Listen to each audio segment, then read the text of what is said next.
Stagville includes remnants of what used to be one of the largest plantation complexes in the state of North Carolina. Most preciously, Stagville preserves and protects a set of 4 original slave dwellings that still survive from the Bennehan and Cameron plantations. And at one point, over 900 men, women, and children were enslaved on this land.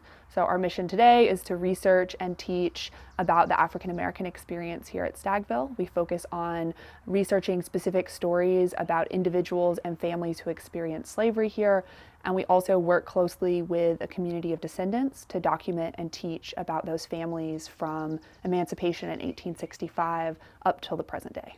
So we're here at Horton Grove. These buildings are those original slave dwellings. These houses were built by enslaved builders and carpenters and masons between 1850 and 1851. At any given time in the 1850s or the early 1860s, there probably would have been somewhere between 100 and 110 enslaved people living in community here in these buildings and working in fields and workshops that were all around this site. These buildings are sort of a living document of the skills and the knowledge and the expertise of the people who were held captive here. So we can see in these buildings stonework, which was led by enslaved stonemasons in the stone quarries here. We can see handmade bricks, which were made by enslaved brickmakers from red clay that was dug out of the ground, out of the land here. And we also see timber work and beautiful carpentry framing that was done by enslaved carpenters. So here at Stagville, we have guided tours Tuesday through Saturday, every day that we're open. We take visitors into these buildings here at Horton Grove and tour the land around them. We also take visitors to a massive barn on our site, which was built by these same enslaved craftsmen. And we also take visitors to one of the first houses of the Bennehan family, the enslaving family who owned this plantation.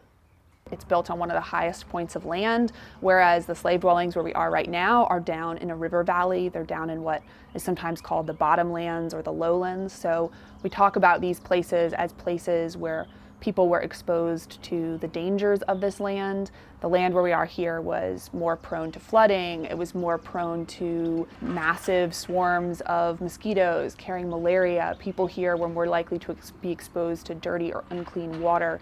And the families that enslaved people here tried to remove themselves from that environment and from that land by building their infrastructure up on high ground, but they forced more and more enslaved people to live in these low-lying lands because crops that were grown there were extremely profitable. So when we think about the harms of slavery here and when we think about even the legacies of slavery after 1865, we need to understand the way that people were harmed, not just by physical violence here, but by the land that they were forced to live in and the health consequences of that. We want visitors to be able to closely encounter the reality of the horrors that people experienced here, but we also want visitors to be able to connect with the stories of resistance and freedom fighting and African cultural retentions that were part of this place, and to see this place as a place of oppression, but also a place where people were continually fighting for freedom and pushing back against oppression here.